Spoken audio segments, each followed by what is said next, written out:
महायोगपीठे तटे भीमरथ्यं वरं पुण्डरीकाय दातुं मुनीन्द्रः समागत्य तिष्ठन्तमानन्दकन्दम् परब्रह्मलिङ्गं भजे पाण्डुरङ्गम् अलङ्कापुरीरम्य सिंहासनस्थं पदाम्भोजतेजं स्फुरदिक्प्रदेशम् विधीन्द्रादिदेव सदा स्तूयमानम् समाधिस्थिमूर्ति भजे ज्ञानदेवम् समाधिस्थिमूर्ति भजे ज्ञानदेवम् समाधिस्थिमूर्ति भजे ज्ञानदेवम् जयांच केली स्मरण होय सकल विद्येचे अधिकरण तेच बंधु श्री चरण श्री गुरुजी नमस्कारो आता ओम नमो जाद्य प्रतिपाद्य जय जय स्वसंवेद्यात्म रूपा देवा तूच गणेशु सकलार्थमति प्रकाशु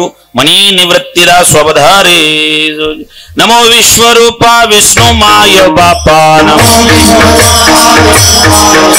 नमो विश्वरूपा विष्णु माय बापा अपारामुपा पांडुरंगा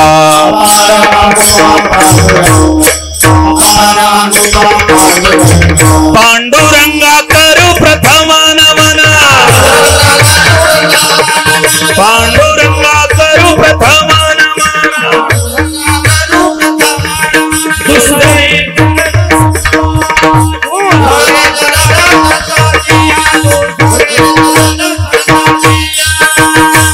पांडुरंगा करू प्रथम नम दुसरण संदाजी त्यांच्या कृपादाने कथेचा विस्तारू बाबाजी सद्गुरुदास तुका ओम नमो ज्ञानेश्वरा करुणा करा दयाळा तुमचा अनुग्रह लादलो पावन झालो चराचरी मी कळा कुसरी काहीच नाही बोलतो वचन ती भाविका एका जनार्दनी तुमचा दास त्याच्या पुरवावी मस्तक ही पायावर या वारकरी संतांच्या प्रतिवर्षी पंढरपुरा जाती दर्शनामाद्वार हरिभेटी नमो ज्ञानेश्वरा निवृत्ती उदारा सोपान देवा मुक्ताबाई नमो त्रिभुवन पावनी आदत्रय जननी देवाची करारविंदेन पदारविंद मुखारविंदे विनवीशयन्तम् वटस्य पत्रस्य पुटे शयानं बालमुकुन्द मनसा स्मरामि भजे व्रजे कमण्डनं समस्त पापखण्डनं स्वभक्तचित्तरञ्जनं सदैव नन्दनन्दनं वीक्षगुच्छमस्तकं सुनाथवेणो हस्तकं नङ्गरङ्गसागरं नमामि कृष्णनागर नमामि कृष्णनागर नमामि कृष्णनागर लोकाभिरामं रणरंगधीरं राजीवनेत्रं रघुवंशनाथं कारुण्यरूपं करुणाकरन्तं श्रीरामचंद्रं शरणं प्रपद्ये वचनायक कमळापती माझी रंकाची विनंती कर जोडी तो कधी काळी आपण असावे जवळी घ्यावी घ्यावी माझी भाकच रे का मागे नानेक तुका या बंधू म्हणे देवा शब्द तकाची राखावा कर जोडी तो कधी काळी आपण असावे जवळी सेवे लागे सेवक झालो तुमच्या लागलो निचरणा आहो स्वामी तुका या देवा या वर्ण करावा वीर कैवल्याचा पुतळा प्रकटला पुतळा चैतन्याचा जिवाडा ज्ञानोबा माझा साधकाचा माय बाप दर्शन रे तप सर्वपती सुखरूप ज्ञानोबा माझा धन्य धन्य मुक्ताबाई धन्य धन्य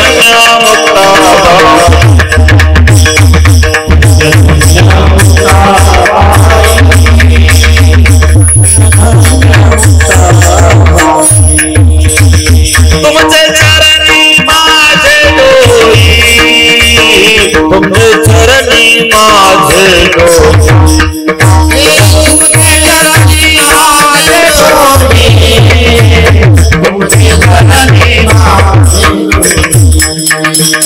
माता केला अंगीकार माता केला अंगीकार माता केला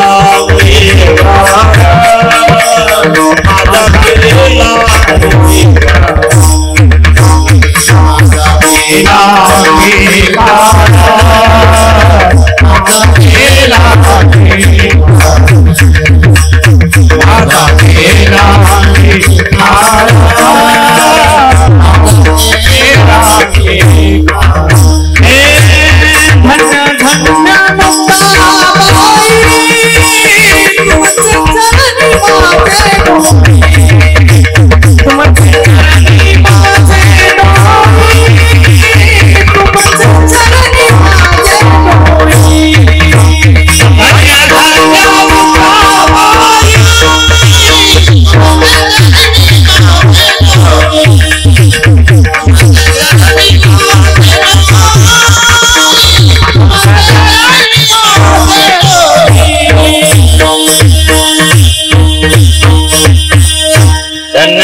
मुक्ताबाई तुमचे चरणे माझे डोई माझा केला अंगीकार दाखविला परात्पर आदत्रय जणी मुक्ताबाई माते कृपा करीवर धसते मजवरी आदिनाथ अनुग्रह नाथासी दिला नाथे हस्त ठेविला मस्तकी तुमच्या साठविला हरी जेही हृदय मंदिरी त्यांची सरलियर झार झाला सफळ व्यापार प्रस्तुत प्राप्त स्थळी प्राप्त प्रसंगी अखिलकोट ब्रह्मांड नायक भगवान पांडुरंगाच्या पंढरीशाच्या चरणारविंद सेवेमध्ये समर्पित करण्यासाठी निवडलेला अभंग जगद्गुरु कळकळीत वैराग्य प्रतिपादन करणारे सदैव वैकुंठाला गेलेले वारकरी संप्रदायाचा कडक धरले देऊचे सुप्रसिद्ध विश्ववंदनी जगद्गुरु तुकोबार आहे. भक्तिज्ञान वैराग्याचा त्रिवेणी संगम महाराष्ट्राचे जनक छत्रपती शिवाजी महाराजांचे गुरु देवमान्य संतमान्य जगमान्य जगद्गुरु असणारे साधकाचा मायबाप चिंतकाचा चिंतामणी अलंकापूर निवासी कैवल्य साम्राज्य चक्रवर्ती माऊली ज्ञानोबराय यांना सुद्धा प्रिय असणारे ज्ञानेश प्रिय साधू श्रीमंत संत जगद्गुरु तुकोबाराय ज्ञानाचा एका नामाचा तुका या न्यायाने वारकरी संप्रदायाच्या कलशस्थानी शोभणार अत्यंत उत्तुंग व्यक्तिमत्व जगद्गुरु तुकोबाराय यांचा हा 4 चरणाचा जीवनाची सफलता सांगणारा अभंग आपल्या सेवेकरता निवडलेला आहे. कीर्तन रूपी सेवेला सुरुवात करण्या अगोदर अल्पसा परिहार देणं गरजेचं आहे. तसं आपल्या पुण्य पावन क्षेत्र मखमलाबाद या ठिकाणी स्वर्गवासी प्रतापराव मुरलीधर हिंगडे यांच्या प्रथम वर्षश्राद्धानिमित्ताने बापूसाहेबांच्या प्रथम वर्षश्राद्धानिमित्ताने समस्त हिंगडे परिवाराने या ठिकाणी हा कार्यक्रम आयोजित केलेला आहे. त्यांच्या पश्चात त्यांच्या धर्मपत्नी गंगा भागीरथी विठाबाई प्रतापराव हिंगडे, त्यांचे बंधू श्री प्रभाकर मुरलीधर हिंगडे, श्री विजय मुरलीधर हिंगडे, त्यांचे सुपुत्र श्री संजय प्रतापराव हिंगडे, श्री योगेश प्रतापराव हिंगडे, त्यांच्या पश्चात त्यांच्या भगिनी गंगा भागीरथी इंदुबाई बाबूराव थेटे, गंगा भागीरथी सुमन खंडेराव भोज, त्यांच्या सुकन्या सो भारती निवृत्त धोंडगे, त्यांचे नातू आणि समस्त हा हिंगडे परिवार यांनी बापूसाहेबांच्या प्रथम पुण्यस्मरणानिमित्ताने हा कार्यक्रम आयोजित केला. मला ही सेवा या परिवाराने बऱ्याच दिवसा अगोदर आमच्या श्री हरिभक्तीपरायण आमचे परमस्नेह आमचे बंधू सीताराम भाऊ पिंगडे यांनी बऱ्याच दिवसा अगोदर मला ही सेवा देऊन ठेवलेली होती की हा कार्यक्रम आपल्याला करायचा. या कार्यक्रमासाठी उपस्थित मखमलाबाद मातोरी भजनी मंडळ, भजनी मंडळात सगळे ज्येष्ठ श्रेष्ठ वरिष्ठ सभासद, सगळे असणारे वारकरी संप्रदायाचे निवृत्तीनाथांचे वारकरी, हार्मोनियम वादक आमचे बंधू सीताराम भाऊ पिंगळे, भजन सम्राट संगीत अलंकार प्रकाशजी महाराज कातकळे, भजन सम्राट संगीत अलंकार श्री हरिभक्तीपरायण नवनाथ महाराज कोठवळे, ज्यांनी तालबद्ध असा विकास करून विकास ताल मृदंगाच्या क्षेत्रामध्ये निर्माण केला. संबंध महाराष्ट्रात मृदंग क्षेत्रातलं एक वैभव आणि इतक्या कमी वयामध्ये आपल्या साधनेच्या बळावरती आपल्या स्वतःच्या कर्तृत्वावरती ज्यांनी मृदंग क्षेत्रामध्ये स्वतःची एक ओळख निर्माण केली. काही लोकांचं आयुष्य संपलं पण ओळख मिळाली नाही. साधना, मला तर असं वाटतं विकास महाराज मागच्या जन्माची मृदंगाची साधना असेल ती या जन्मात लवकर फलद्रूप झाली. ज्ञानोबरायांच्या भाषेत सांगायचं झालं तर योग भ्रष्ट म्हणतात ज्ञानोबराय आणि विकासजी महाराज बेलुकर, समस्त भजनी मंडळ ज्येष्ठ श्रेष्ठ सगळे आपण या ठिकाणी. साऊंड सिस्टीम मी नेहमी सांगत असतो की काही गोष्टींमध्ये एक वस्तू ब्रँड बनून जाते, तसे आमचे सुनील भाऊ साऊंडच्या माध्यमातून एक ब्रँड तयार झाले. संबंध नाशिक जिल्ह्यामध्ये रामकृष्ण हरी म्हटल्याबरोबर लक्षात आलं की साऊंड आपलाच आहे.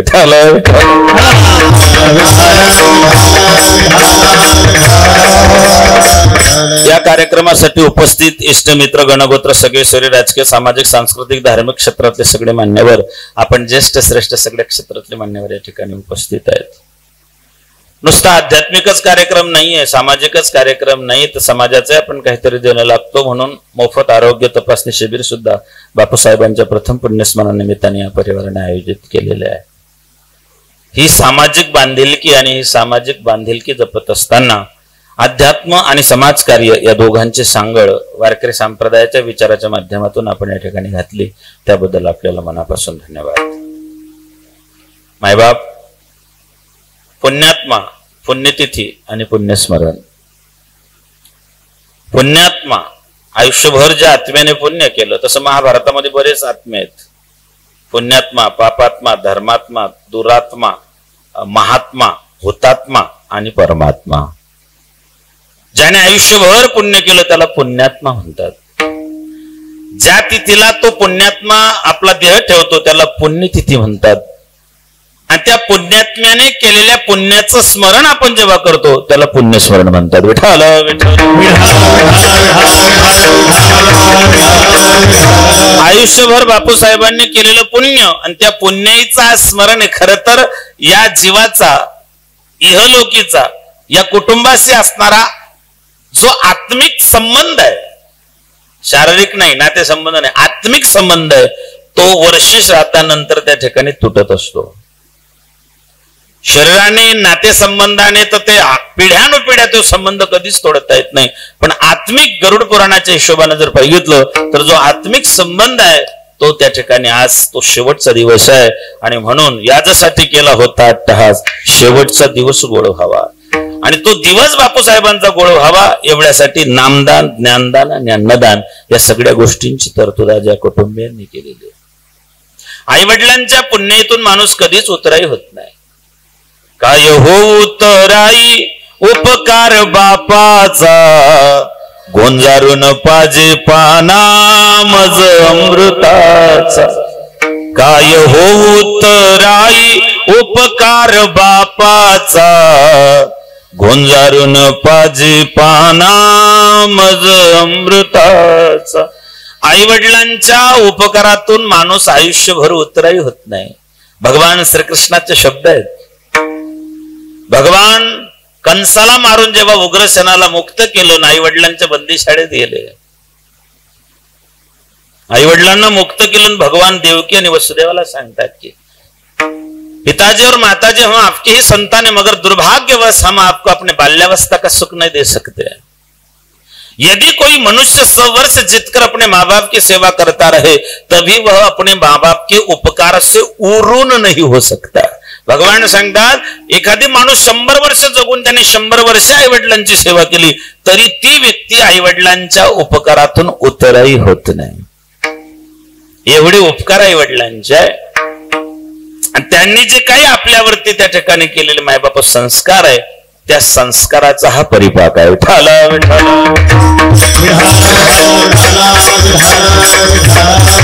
या अभंगामध्ये जगद्गुरु तुकोबाराय संसारी आलेले त्या प्रत्येक जीवाला उपदेश करतायत, सांगतायत की जर तुम्ही संसाराला आल्यानंतर तुम्हाला सफल व्हावं, सक्सेस व्हावं असं वाटत असेल तर एक करा. तेच लोक सफल झाले, त्यांचा संसार सफल झाला. व्यवहार म्हणजे संसार. तो का म्हणे हित होय तो व्यापार, असं एक प्रमाणे महाराजांचं. करा काय फार शिकवावे. संसार हा व्यापार म्हटलेला आहे. संसार हा व्यापार आहे. संसारात देवाणघेवाण असते. सगळ्याच गोष्टींची देवाणघेवाण आहे. सुखदुःखाची देवाणघेवाण आहे, विचारांची देवाणघेवाण आहे, बऱ्याच गोष्टींची देवाणघेवाण आहे. जिथे देवाणघेवाण असते त्याला संसार किंवा व्यापार म्हणतात. महाराज म्हणतात ज्यांनी जन्माला आल्यानंतर आपल्या हृदयामध्ये परमात्म्याला साठवलं. साठवणं वेगळं, काही शब्द फार फार सुंदर आहेत. जोडणे वेगळं, कमावणे वेगळं, मिळवणे वेगळं, साठवणे वेगळं. जोडणे महाराजांचं प्रमाण आहे. जोडून या धन, धन जोडल्या जातं, पैसा कमावल्या जातो. विठ्ठल विठ्ठल. जो कमावल्या जातो तो पैसा आणि जो जोडल्या जातो ते धन. संतांच्या जवळ लौकिक धन नसेल पण संत सांगतात आमच्याकडे एवढा प्रचंड धनाचा साठा आहे. घरी धन शका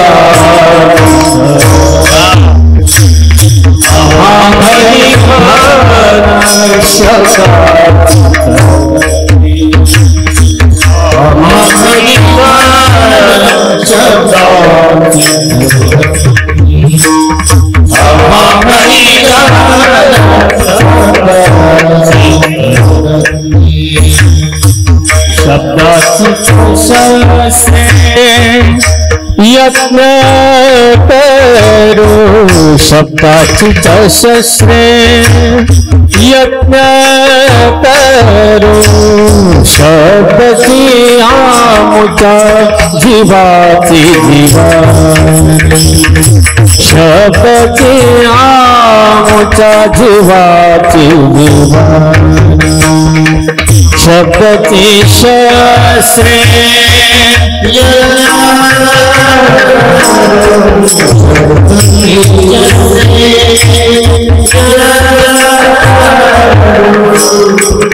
सबसे आशा जीवाती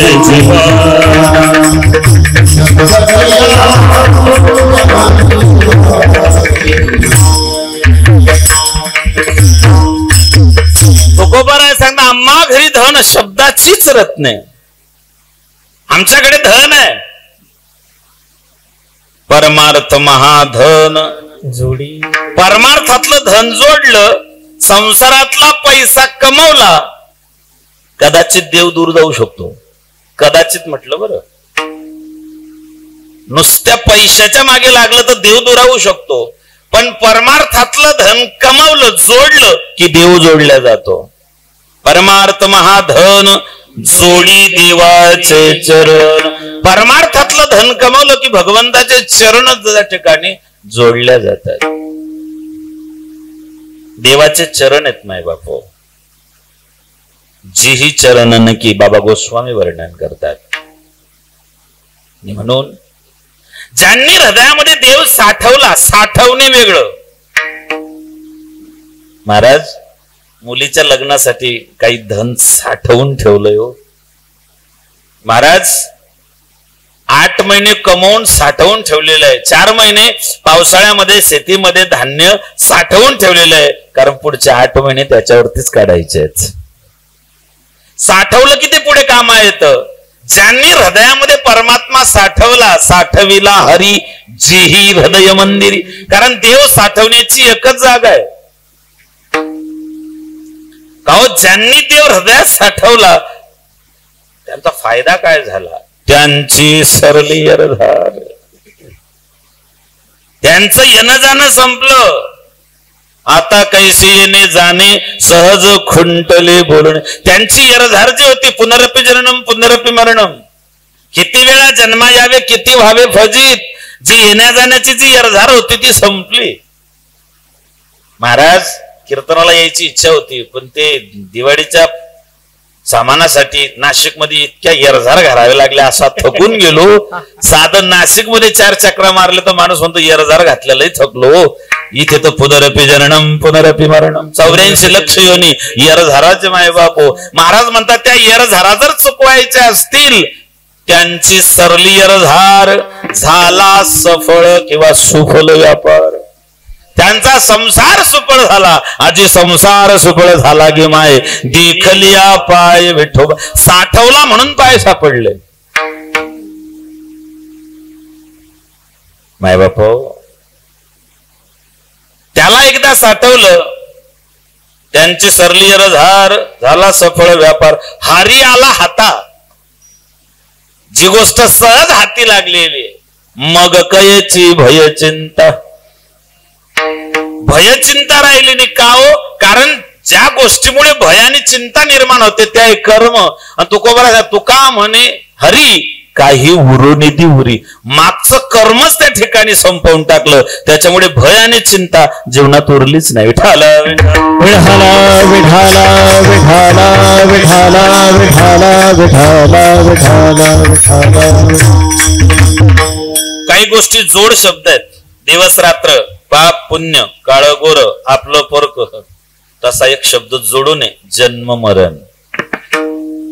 जोडू नये. ज्या अर्थी जन्म आहे त्या अर्थी मरण आहे. ज्या अर्थी उदय त्या अर्थी असतंय. ज्या अर्थी सुरुवात आहे त्या अर्थी त्याचा अंत होणार आहे. जन्म म्हटलं की मरण ठरलेलं आहे. मृत्यूला न चुकवी कोणी थोर असो अथवा सांग. सोडी सोडी माया सारे आहे जग हे नश्वर. मृत्यूला चुकवता येत नाही, मृत्यू टाळता येत नाही मायबाप. मृत्यू चुकवता येत नाही, पण मृत्यू सुधरवता मात्र नक्की येतो. मृत्यू सुधरवण्याकरताच निवृत्तीनाथांची वारी आहे, मृत्यू सुधरवण्याकरताच रामवारी आहे, मृत्यू सुधरवण्याकरताच परमार्थ आहे. याजसाठी जप, याजसाठी तप, याजसाठी जप, याजसाठी तप, याजसाठी जप, याजसाठी तप, याजसाठी जप, याजसाठी तप. व्यासही अमुक ग्रंथ केले, व्यासेहि अमुक ग्रंथ केले, व्यासेहि अमुक ग्रंथ केले.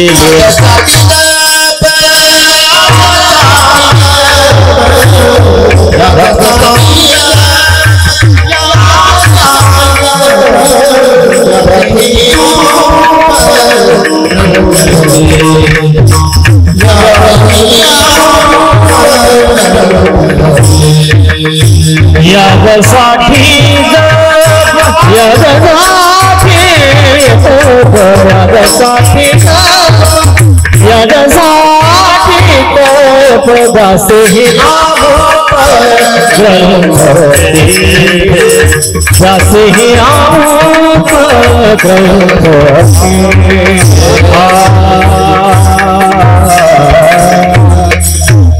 याजसाठी जप, याजसाठी तप, व्यासेही अमुक ग्रंथ केले. याजसाठी, कशासाठी? याजसाठी केला होता अट्टहास. शेवटचा दिवस गोळ होण्याकरता जप आहे, तप आहे, ग्रंथही आहे. 4 वेद आहे, 6 शास्त्र आहे, 18 पुराण आहे, उपनिषद आहे. हे कशासाठी हो? शेवटचा दिवस गोळ होण्यासाठीच आहे. आयुष्यभर जर उघडूनच पाहिलं नाही तर होईल की नाही सांगता येत नाही.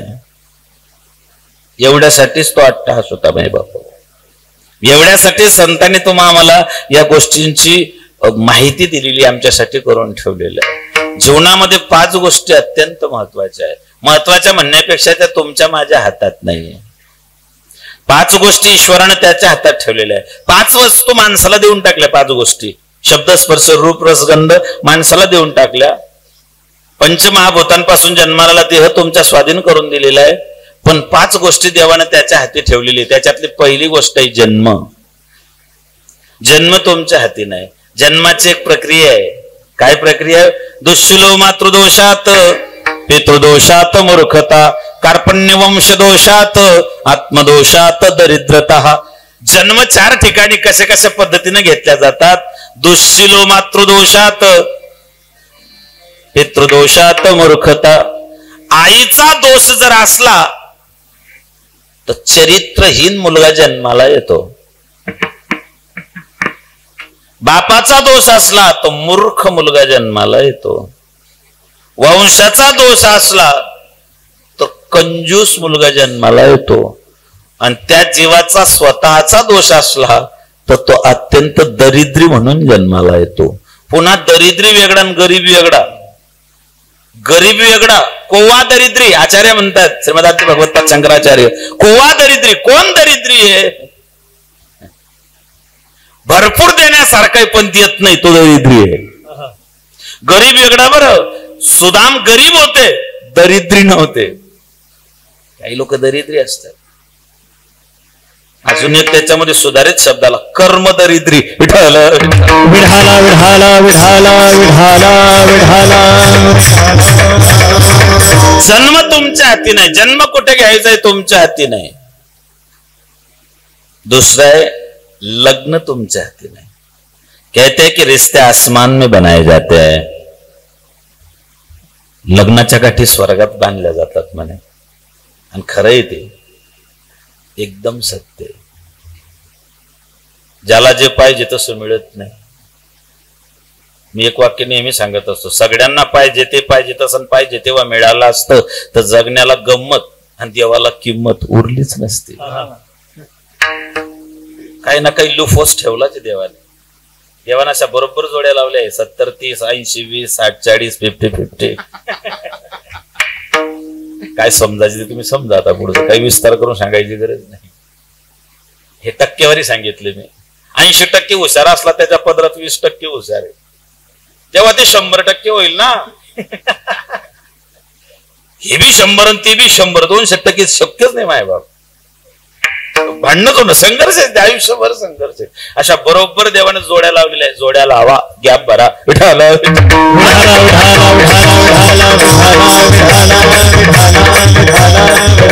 लग्न आपल्या हाती नाही.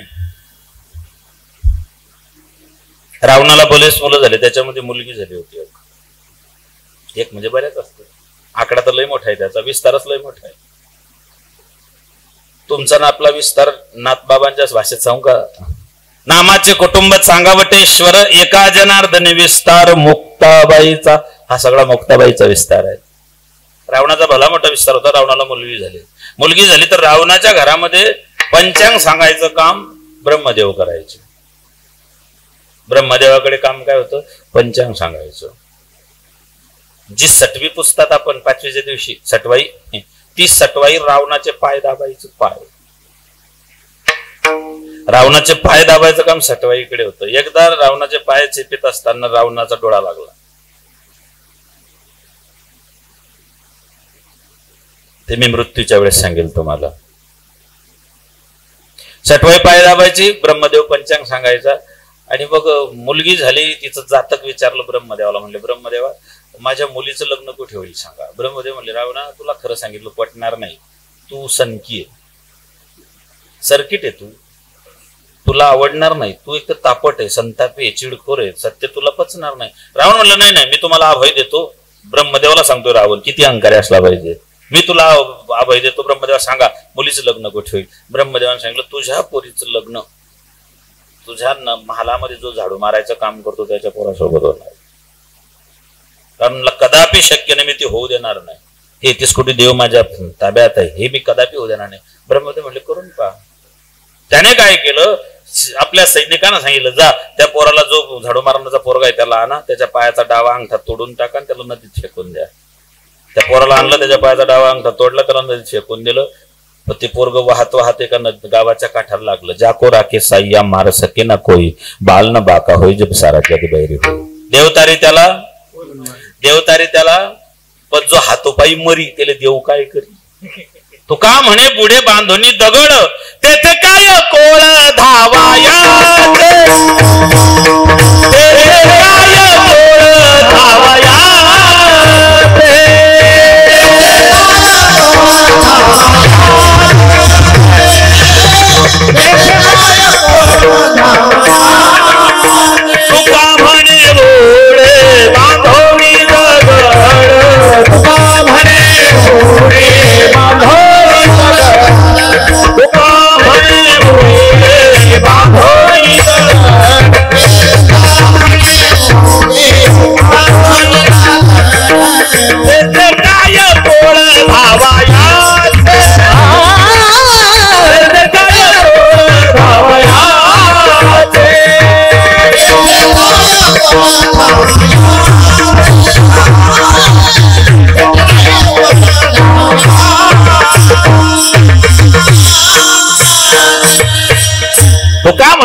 एखादी माणूस तुमच्या डोळ्यासमोर अचानक विहिरीत जाऊन पडला तर त्याला वाचवायला पाहिजे, तो कोबरा सांगता. पण महाराज म्हणतात, जो पोटाला दगड बांधूनच उडी मारतो त्याला वाचवण्यात अर्थ नाही ना महाराज. त्या उत्तराखंड मध्ये ते टनल खचलेलं, 40 लोक अडकले 6 दिवसापासून. आपण गेलो होतो तिथून, बघा त्या टनलचं काम चालू आहे. बोगद्याचं टनल, जरा जसा टनक शब्द वाटतो, टनल बोगदा. 40 लोक मजूर अडकले त्याच्यामध्ये. सरकारचं, उत्तराखंड सरकार पूर्ण प्रयत्न करतं की त्यांचा जीव वाचला पाहिजे, त्यांना वाचवणं ही प्राथमिकता आहे. पण जो पोटाला दगड बांधूनच उडी मारतोय, महाराज म्हणतात त्याला वाचवण्यात काय अर्थ नाही, त्याला मरायचंच आहे. मारने वाला है भगवान, बचाने वाला है भगवान, पालन बाका होता जिसका रक्षक दया निधान, मारने वाला है भगवान, बचाने वाला है. तो बरोबर आहे सांगता, देवरा की त्याला मारेल कोण, नमुडे काटा हिंडतावन. किंवा अजून एक प्रमाण आहे, घात आघात निवारी, छाया पितांबर करी. त्याच्या पायाचा अंगठा तोडला, नदीत फेकून दिलं. ते एका गावाच्या नदीला लागलं. नदीच्या काठी स्मशान होतं. स्मशानामध्ये भरपूर गर्दी होती. त्या देशाचा राजा मेला होता. पूर्वी असं होतं, राजा मेला की राजाचा मुलगा राजा व्हायचा. आता तसं नाही. पूर्वी राजा मेला की राजाचा मुलगाच राजा व्हायचा. आता लोकशाही आहे. आता तसं नाही. आता राजाचा मुलगा राजा नाही होत.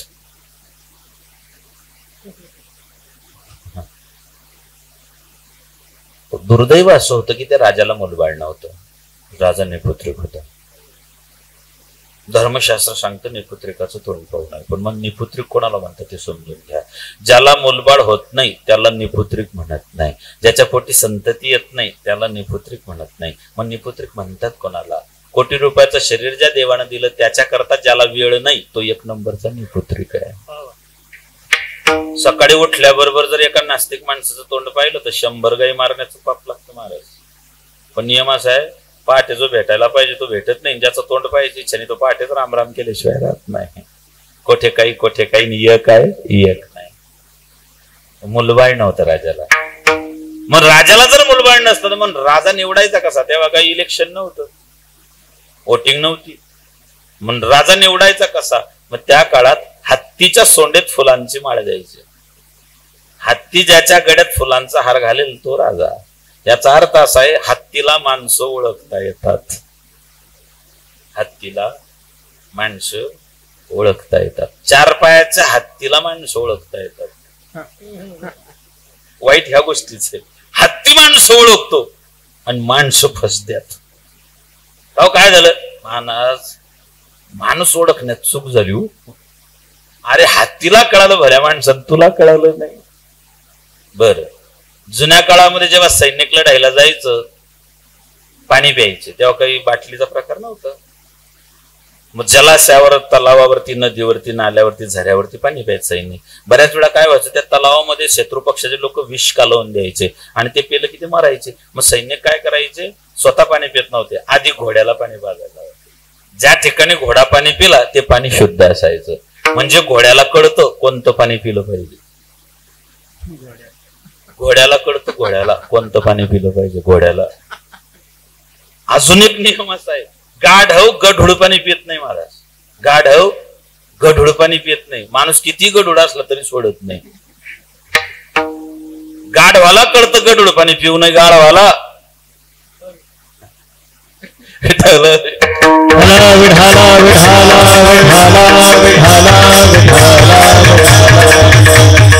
त्या मुलाच्या गळ्यात हार टाकले. मला काय सांगायचंय तुम्हाला?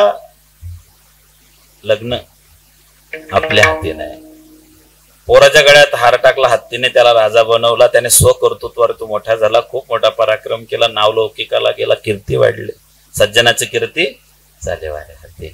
रावणाच्या कानापर्यंत ती कीर्ती गेली. रावणाला वाटलं माझ्या मुलीसाठी हाच पोरगा चांगला आहे. रावणानं त्या पोरीचं लग्न आपल्या त्या राजासोबत ठरवलं. ब्रह्मदेवच होते मंगलाष्टक म्हणायला. ब्रह्मदेव म्हणे आधी लग्न होऊ देऊन मग सांगू काय ते. लग्न लागलं, लग्न व्यवस्थित पार पडलं, लग्नात विघ्न नको म्हणून ब्रह्मदेवानं लग्न होऊ दिलं. आणि मग रावणा सांगितलं, ब्रह्मदेवा मी तुमचं भविष्य खोटं ठरवलेलं आहे. ब्रह्मदेव म्हणले नको रावणा, लोकांना जेवून घेऊ दे, मग आपण ते बिंग फोडणार. तर लोकांच्या तोंडातला घास ओढायचा. म्हणले ब्रह्मदेवा तुमचं भविष्य खोटं ठरलं. म्हणले कस काय? अहो म्हणले तुम्ही म्हटले होते की माझ्या पुरीचं लग्न झाडू मारणाऱ्या सोबत होणार आहे. ब्रह्मदेव म्हणले हा तोच आहे. रावण म्हणलं शक्य नाही. म्हणले त्याची खून आहे. तू त्याच्या पायाचा, डावा पायाचा अंगठा तोडून फेकला होता, त्याच्या पायाला बघ डावा अंगठा आहे का? लग्न तुमच्या हाती. पैसा तुम्हाला जिथे मिळणार तो तिथेच मिळणार आहे. काही लोक परदेशात जाऊन पैसे कमवले, काही लोकांनी तालुक्यात जाऊन राहून पैसे कमवले, काहींनी घरातल्या घरात बसून पैसे कमवले. लक्ष्मी ती जिथे मिळणार तिथे मिळणारच आहे. आणि मृत्यू तुमच्या हाती नाही. काय झालं? गरुडाच्या आईला यम घेऊन जाणार असं गरुडाला माहिती पडलं. गरुडाच्या आईचं नाव विनिता. गरुडाला 12 सावत्राई होत्या. 12 किती? 12. या सगळ्या 13 जणी बायका होत्या कश्यपाच्या. आदिती, दिती, धनुकाष्ठा, सुरसा, हिला, क्रोधोषा, तांबरा, सुरभी, मुनी, विनिता आणि कद्रू. कद्रू पासून साप, विनितेपासून गरुड. त्याला माहिती पडलं की आईला आज मृत्यू येणार आहे. गरुडाने काय केलं? आपल्या आईला वैकुंठाच्या दरवाज्यावर नेऊन ठेवलं. कारण जिथे कीर्तनाची जागा तिथे यमदूत येत नाही. नका जाऊ तया गावा, नामधारकाच्या शिवा. महाराज म्हणतात तिथं जाताना वैकुंठामध्ये मृत्यूचं भय नाही. गरुडाने आपल्या आईला वैकुंठात भगवंताच्या दरवाज्यावरती महाद्वारात नेऊन ठेवलं. सगळे लोक देवाच्या दर्शनाला यायचे. गरुड रोज विचारायचे, आई आज कोण आलं होतं? आई सांगायची. एक दिवशी यमराज आलेच. गरुडाने विचारलं, आई आज कोण आलं होतं? म्हणले, बाबा एक रेड्यावर बसून काळा कुट्ट माणूस आला होता, रेड्यावर बसलेला होता. म्हणले, मग काही बोलला का? म्हणले, बोलला नाही, फक्त माझ्याकडे पाहिलं, गालात हसला, निघून गेला. हसण्याचे बी प्रकार आहे महाराज. आपलं हास्य कुणाच्या दुःखाला कारणीभूत नसावं, मला इतकं सांगायचंय. मुक्ताबाई हसल्या, माशी व्याली घार झाली, पाहून मुक्ताई हसली. मीराबाई हसल्या, पाणी में मोमिन प्यासी, मोहे सुनत किंवा देखत आवत हसी. संजय हसला होता धृतराष्ट्राला, द्रौपदी हसली होती दुर्योधनाला, ध्रुवबाळ हसले होते देवाला. हसण्याचे बरेच प्रकार आहेत. तो माझ्याकडे पाहून हसला. गरुडाला डाऊट गेला, ज्या अर्थी यम हसला त्या अर्थी आपल्या आईचं काही खरं नाही. आज गरुडाला वाटलं यमाने ती आईला पाहिलंय. गरुडानं आपल्या आईला उचललं, घनदाट निबिड जंगलामध्ये एका लाकडाच्या पोकळ लाकडाच्या ढोलीमध्ये आईला नेऊन बसवून दिलं. गरुड पुन्हा वैकुंठात आले. यमराजाची गरुडाची गाठ पडली. यमराजाला विचारलं गरुडाने की यमराजजी तुम्ही माझ्या आईकडे पाहून हसला होतात? म्हणे हो. म्हणे का हो? म्हणले मला हसू या गोष्टीचं आलं की आज तुझ्या आईला मृत्यू येणार होता आणि तो मृत्यू जंगलामध्ये लाकडाच्या खोलीत ढोलीत येणार होता. तुझी आई लाकडाच्या ढोलीत मरणार आहे, मग तुझी आई ते वैकुंठात काय करते मला त्याचं हसू आलं होतं. तू एक बरं केलं, इथून उचललं तिकडे जंगलात नेऊन ठेवलं. मृत्यू चुकवता येत नाही, टाळता येत नाही. मी मगाशी एक विषय बाकी ठेवला होता की मृत्यूच्या वेळेस सांगणार, तो रावणाच्या जीवनातला आहे. विठाल विठाल विठाला विठाला विठाला विठाला विठाला.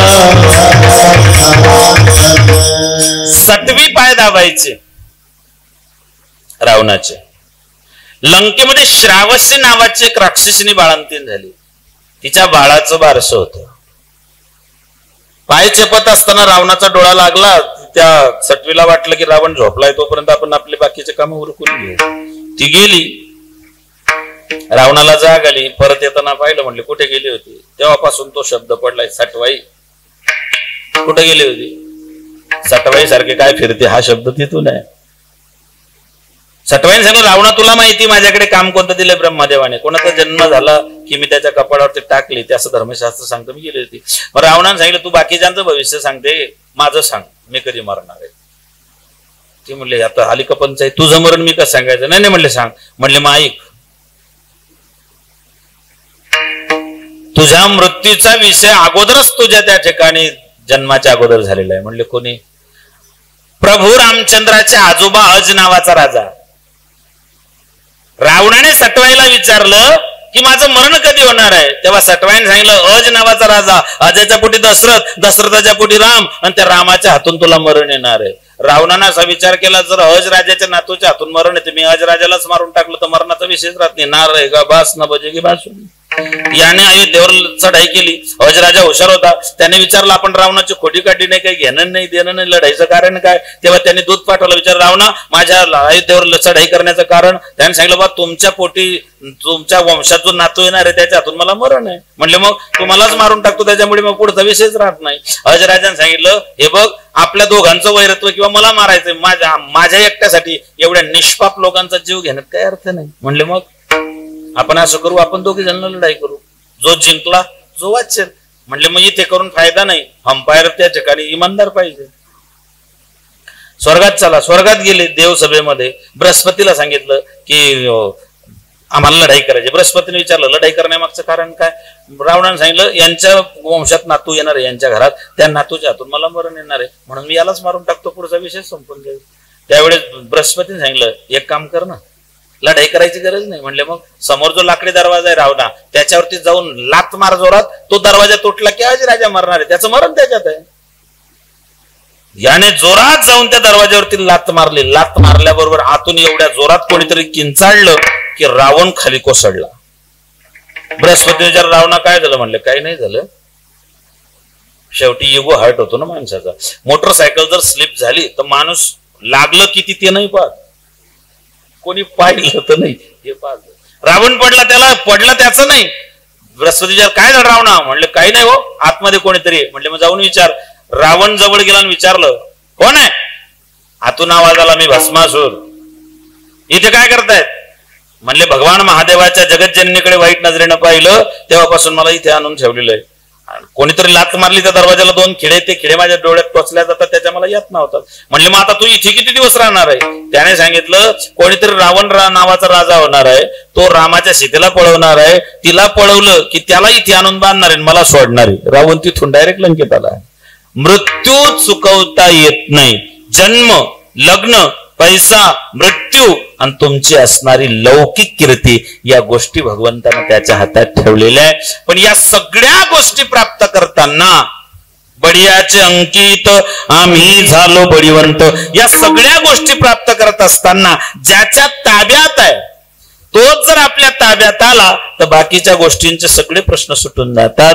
मग ज्यांनी बळीवंत आम्ही समर्थाचे दास, घातलिया कास कडिकाळाशी, या सगळ्या गोष्टींवरती विजय प्राप्त करण्याकरता ज्याच्या ताब्यात ही सत्ता आहे त्याला जर ताब्यात ठेवलं, त्याला जर साठवलं तर काय होतं? अभंगाच्या पहिल्या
वा.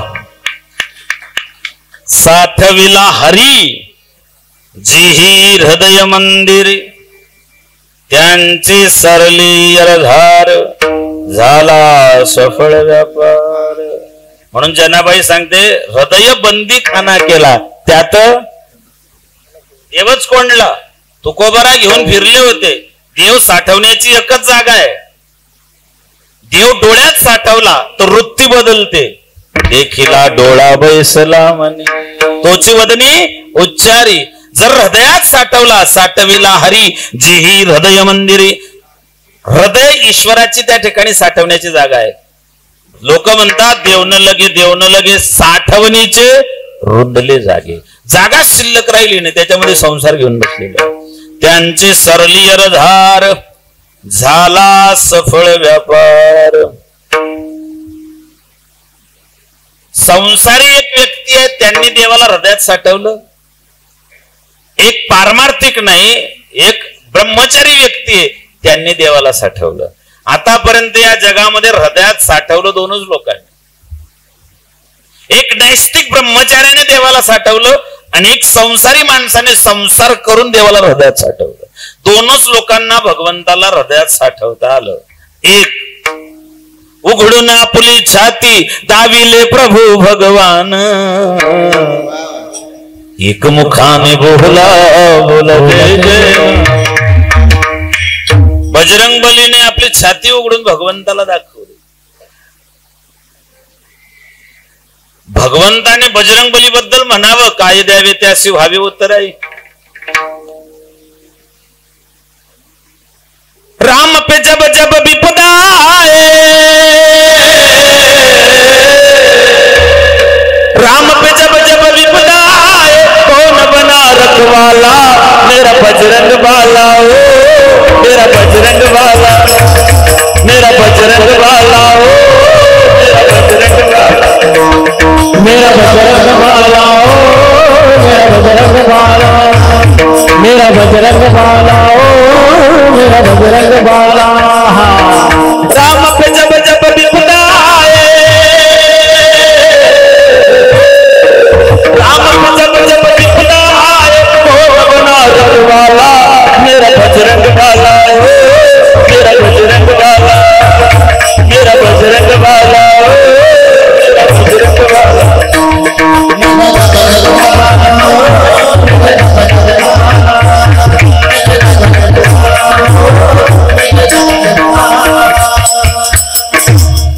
राम पे जब जब विपदा आए, कौन बना रखवाला. हनुमंतराय ब्रह्मचारी आहे. ब्रह्मचार्याने भगवंताला अंतःकरणात हृदयात साठवलं. मग मारुतीराय ब्रह्मचारी होते, भक्त होते, नैष्टिक ब्रह्मचार्याचं पालन करणारे होते, म्हणून त्यांच्या हृदयामध्ये देव होता. म्हणले नाही, संसारात राहून सुद्धा देवाला साठवता येतं. दोनच लोकांनी साठवलं, एक बजरंग बली आणि दुसरे संत शिरोमणी सावता महाराज. नाही बापू, धन्य त्याची माता, धन्य त्याचा पिता, साठविला दाता त्रैलोक्याचा. या दोन लोकांनी साठविला हरी जिही हृदय मंदिरी, त्यांची पुन्हा जन्मा नाही येणे ऐसे केले. मारुतीरायांना जन्म मरण नाही, सावतोबारायांना जन्म मरण नाही. का? मुक्त झाले, पुढे गेले ते निधाई झाले. मागे परतून पाहण्याची गरजच नाही मायबापू. म्हणून हृदयामध्ये देव साठवता आला पाहिजे. साठविला हरी जिही हृदय मंदिरी, त्यांची सरली यरधार. पण आमच्या हृदयामध्ये संसाराच इतका काही पक्का बसलेला आहे. संसारा व्यतिरिक्त आमच्या अंतःकरणामध्ये देव येऊ शकत नाही. एका म्यानमध्ये दोन तलवारी राहू शकत नाही. जहा काम है वहा राम नाही, जहा राम है वहा काम नाही. काही लोक कामासाठी काम टाकतात, काही कामासाठी राम टाकतात, काही रामासाठी काम टाकतात, काही रामासाठी राम करतात. लक्ष्मणाने रामासाठी काम टाकला म्हणून रामाच्या सोबत मंदिरात लक्ष्मण जाऊन बसले. रामासाठी काम टाकला, तरुण पत्नीचा संसाराचा त्याग केला आणि त्यांनी परमात्म्याला साठवलं. का हो? ज्यांनी अंतःकरणात भगवंताला साठवलं त्याचा फायदा काय झाला? दुसऱ्या चरणात ताची सरली यरधार, ताची सरली यरधार, ताची सरली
त्यांची सरली धार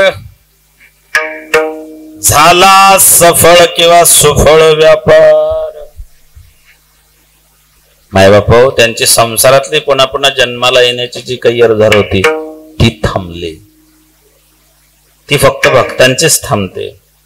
भगवान जेव्हा नौकेमध्ये बसले तेव्हा केवटानं विचारलं होतं की देवा परतीरावरती जायचंय. पहिला चक्कर मारला, दुसरा चक्कर मारला. देवाने सांगितलं अरे किती वेळा चक्र मारणार आहे. कभी कभी भगवान को भी भक्तों से काम पड़े, जाना था गंगा पार प्रभु के वट की नाव चढ़े, जाना था गंगा पार प्रभु के वट की नाव चढ़े. एकदा नेलं परत आणलं, दुसऱ्यांदा नेलं परत आणलं, 3-4 चक्र झाल्या. देवाने सांगितलं हे केवट अरे काय टाइमपास लावला, अरे मला परतीवर उतरायचं, किती वेळा चक्र मार असेल. त्याने सांगितलं देवा 4-5 चक्र मारले, तुला कंटाळा आला आणि तू निर्माण केलेल्या संसारामध्ये मी 84 लक्ष योनीमध्ये चक्र मारतो, हेलपाट्या घालतो, तेव्हा आम्हाला त्रास होत नसेल का रे. त्यांची सरली धार झाला सुफळ व्यापार. पण तो संसार सुफळ होण्याकरता देवाने आपल्या हाती येणं गरजेचं आहे. भंगाच्या तिसऱ्या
हरी आला हाता मग कयची भय चिंता. महाराज म्हणतात एकदा हरी आलेला आहे, हाती लागलेला आहे, सापडलेला आहे, आता भयही नाही चिंता नाही. आनंदी निर्भय असो भलते ठाई, सुख दुःखा नाही चाळा म्हा.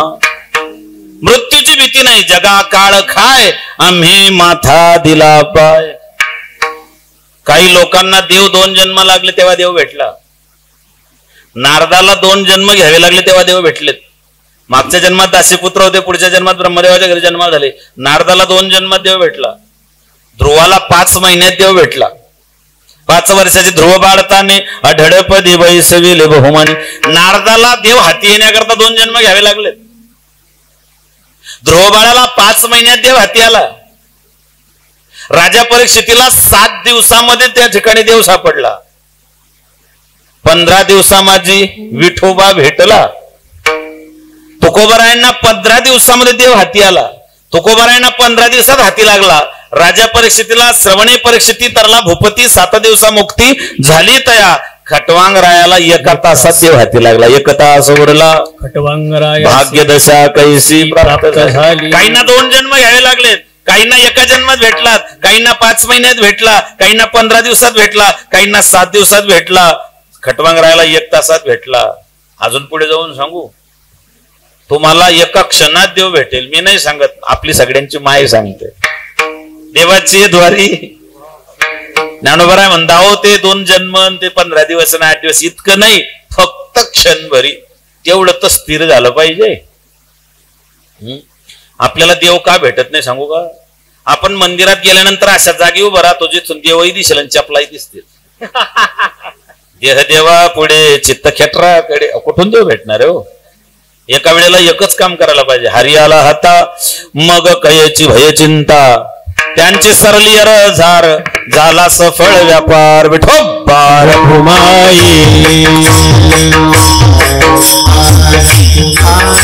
विठोबार घुमाई जय विठोबार घुमाई विठोबार घुमाई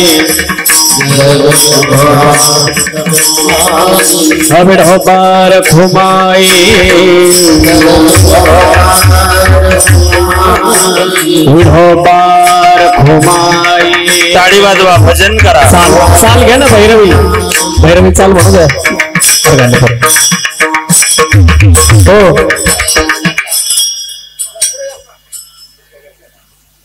म्हणा म्हणा, शेवटची चाल म्हणा.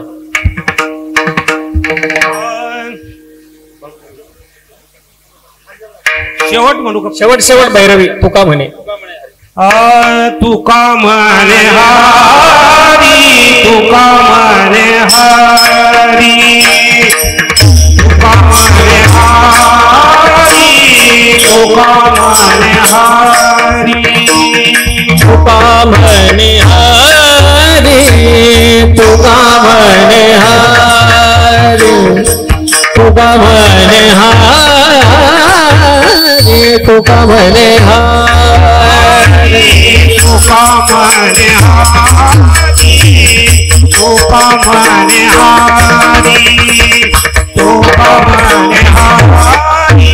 तुका म्हणे हरी, तुका म्हणे हरी, तुका म्हणे हरी, तुका म्हणे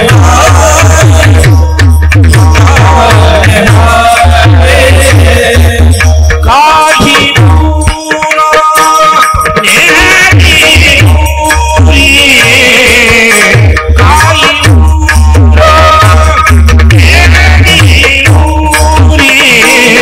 शांती सदारी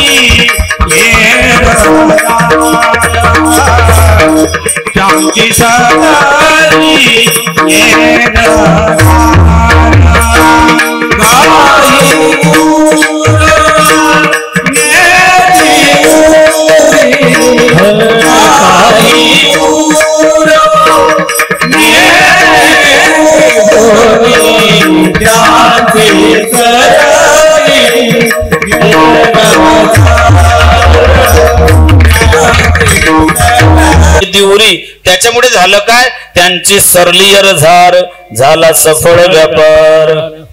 बापूसाहेबांनी आयुष्यभर केलेलं आपलं सामाजिक कौटुंबिक जे काही त्यांनी जीवन चांगल्या पद्धतीने जगलेत, आपल्या कुटुंबाला एक सन्मार्ग दाखवला, उभं आयुष्य त्यांनी झिजवलं. माय बाप, जीवनाचा शेवट कसा व्हावा हा आठवडा ज्ञानोबारायांच्या संजीवन सोहळ्याचा आठवडा आहे. 23 तारखेला शुद्ध एकादशी आहे. पंढरपूरला सगळी संत मांदियाळी जमा झालेली आहे. भगवंतासोबत चर्चा सुरू आहेत, विनोद करतायत, चकाट्या मारतायत, टाळ्या पिटतायत, देवासोबत आनंदाचं त्या ठिकाणी बोलणं सुरू आहे. अचानक ज्ञानोबराय भगवंताला सांगतात की देवा, मला असं वाटतं आता की मी थांबलो पाहिजे. सगळीकडे वातावरण एकदम गंभीर झालं, शांत झालं, हास्य विनोद चालू होता. ते सगळ्यांचे चेहरे पडलेत, सगळ्यांच्या चेहऱ्याचा रंग उडाला. एक लक्षात असू द्या, वयाच्या 22व्या वर्षी ज्ञानोबराय सांगता की मला थांबायचंय. इथे 98 वर्षाचं म्हातारा जगण्याची इच्छा करते. जगातली अशी एकमेव व्यक्ती ज्ञानोबराय की ती 22व्या वर्षी थांबायचं म्हणते की देवा आता थांबायचंय. देवाने सांगितलं इतक्या लवकर? म्हणले हो. काय गंमत आहे बघा, 16व्या वर्षापर्यंत ज्ञानोबारांनी 4 ग्रंथ, जे 5 ग्रंथ आहे पंचदशी धरून ते ग्रंथ लिहून त्या ठिकाणी तयार झाले.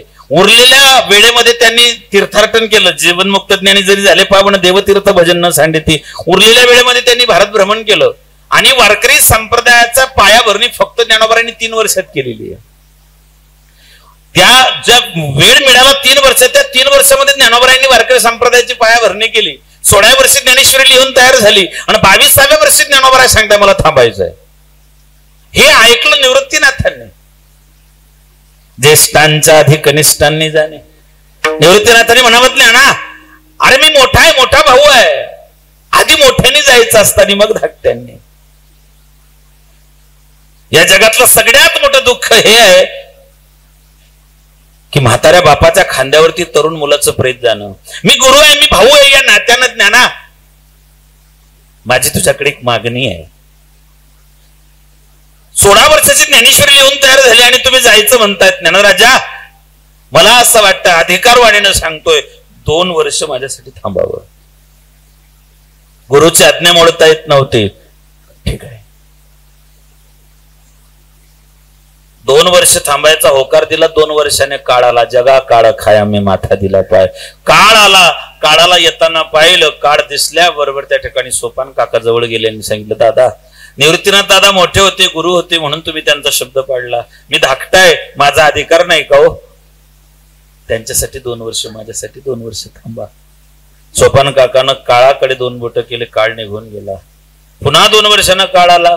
काळ आल्याबरोबर मुक्ताबाईनं पाहिलं आणि मुक्ताई जवळ गेल्या आणि सांगितलं, ज्ञानराजा, 2 भावांचं ऐकलं. बहिणीची त्या ठिकाणी ओवाळणी बाकी तुमच्याकडे मागायची, मला काहीच नको. म्हणले, मागा ना आई साहेब, काय पाहिजे?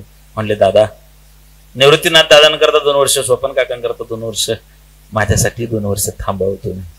ज्ञानोबारांनी होकार दिला. यमराजाला 2 बोट केले. यमराज मागे फिरला. मागे फिरल्याबरोबर मुक्ताबाई, यम्या, तापट होत्या. काय आई साहेब, काही चुकलं का? म्हणले, चुकलं नाही. निवृत्तीनाथ दादानं 2 बोट दाखवले, तू 2 वर्षांना आला. सोपान काकानं 2 बोट दाखवले, तू पुन्हा 2 वर्षांना. आता मी तुला 2 बोट दाखवतो, पुन्हा पुढच्या 2 वर्षांनी येशील. हे 2 बोट म्हणजे 2 वर्ष नाही. म्हणले, मग तावत चंद्र सूर्य हे 2 जोपर्यंत जगात आहे तोपर्यंत ज्ञानोबारायांकडे फिरकून सुद्धा पाहायचं नाही. हे ते 2 बोट आहेत. जशी आपली इच्छा. देवाने सांगितलं, ज्ञानराजा, 15 दिवसांना आपण तुमचा त्या ठिकाणी विचार करणार. सगळे संत वद्य पक्षात आळंदीला जमा झालेत. ज्ञानोबारायांच्या त्या ठिकाणी समाधीची तयारी सुरू झाली. पुरातन आहे, शिवपीठ आहे जुनाट, ज्ञानाबाई तेथे मुकुट. भगवंताने सांगितलं, ज्ञानराजा, एवढ्या कमी वयात 22व्या वर्षी जायची इच्छा आहे. ज्ञानोबारायांनी सांगितलं, देवा, गुरुच्या आधी गेलेलंच बरं. गुरु नंतर जाणं मला त्या ठिकाणी आवडत नाहीये. माझे गुरु असतानाच मला समाधीस्थ व्हायचंय. त्याचं कारण आहे, इथे बसलेल्या प्रत्येक मातेला विचारलं, तुमचा मुलगा किती मोठा असू द्या, किती त्याचं नाव लौकिक असू द्या, त्या मातेला जर विचारलं तुमची काही इच्छा आहे का, ती माता एकच सांगते, एकच आहे महाराज, सौभाग्यवती म्हणूनच जायची इच्छा आहे. वैधव्य जीवनात आलं की ती जी काही मायबाप अवस्था आहे ती अत्यंत त्रासदायक आहे. वैधव्य, फक्त वैधव्य या शब्दाचा अर्थच असा आहे, आधार गेलेला, आधार नसलेला.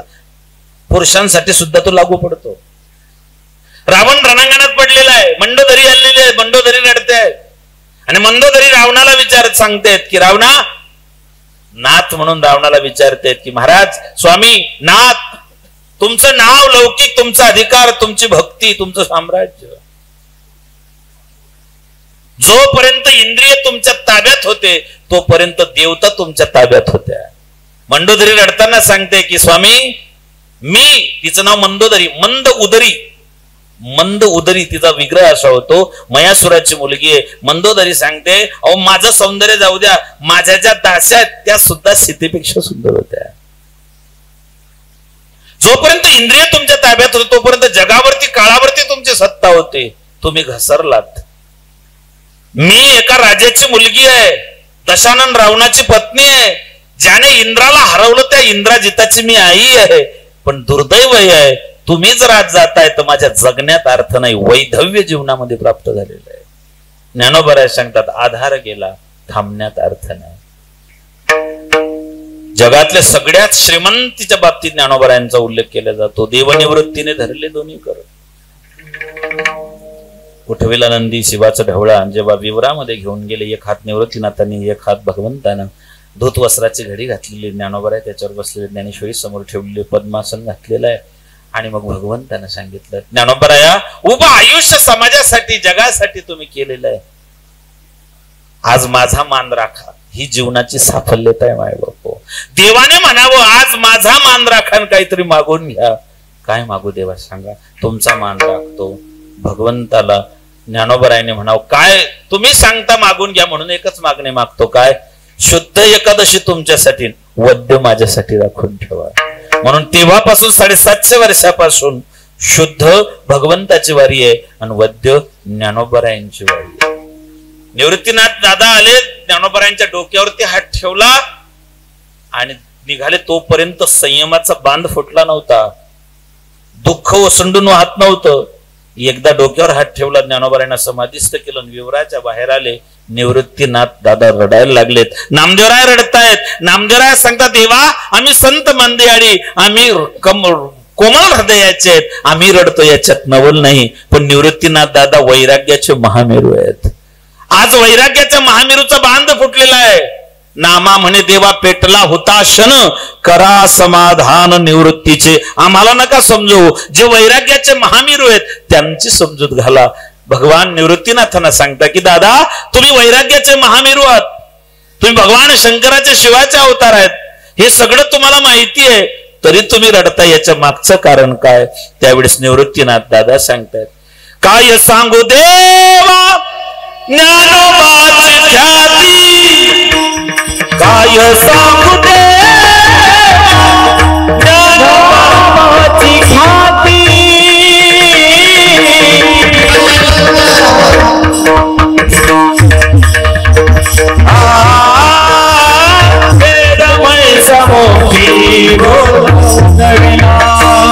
काय सांगू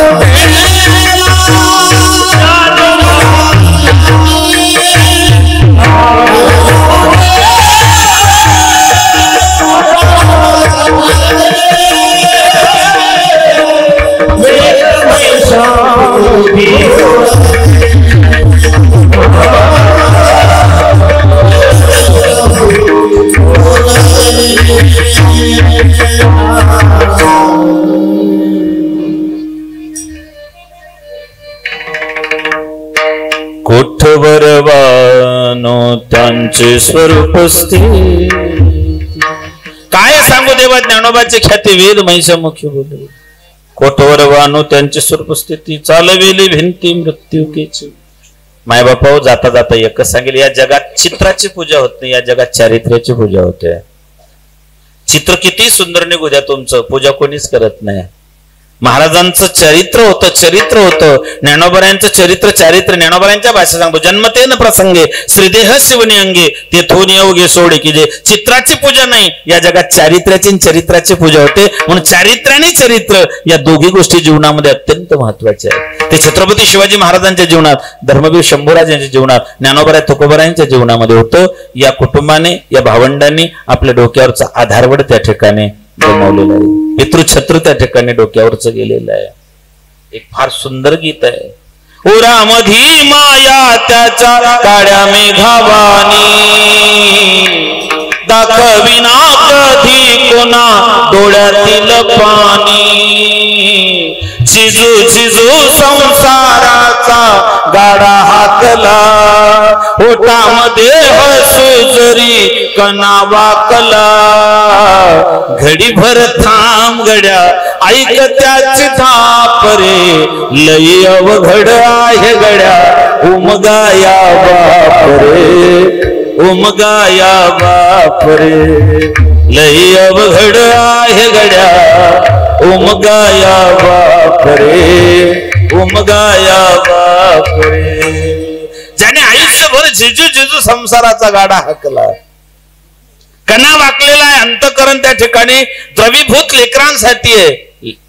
फक्त जसा मातेची चिठ्ठी अवघी बालकाची व्याप्ती, आईच्या डोळ्यात लेकराची चिंता आहे. तसं बापाच्या डोळ्यामध्ये फक्त लेकराच्या भवितव्याची चिंता आहे. माझ्या लेकराला सुख कसं मिळेल हे फक्त एक बापच त्या ठिकाणी करू शकतो. आणि म्हणून बापा करी जोडी लेकुराच्या ओढी आपली कुरवंडी वाळून एकाएकी केला मिराशीचा धनी. बापूसाहेबांनी जे आयुष्यभर त्या ठिकाणी आपल्या लेकरांना सन्मार्ग दाखवला आणि लेकरांनी त्या सन्मार्गाचा परिपाक ज्ञानदान नामदान ज्ञान अन्नदान आज या माध्यमातून होत आहे. भगवान परमात्मा भगवान ज्ञानोबराय आदिशक्ती मुक्ताबाई बापूसाहेबांचा पुढचा प्रवास सुखरूप सुखमय आनंदमय हो असं भगवंताच्या चरणी मागणी मागतो. या ठिकाणी थांबतो. ज्ञानेश्वर माऊली ज्ञानराज माऊली तुकाराम माऊली ज्ञानेश्वर माऊली ज्ञानराज माऊली तुकाराम हे ज्ञानेश्वर माऊली ज्ञानराज माऊली तुकाराम. हा विठ्ठल जय जय विठ्ठल बाळा चल. हा बोलिलेले कुरे वेळी वाकोडी भक्तरे करा क्षमा पराध महाराज हरे नाही उच्चारला धिकार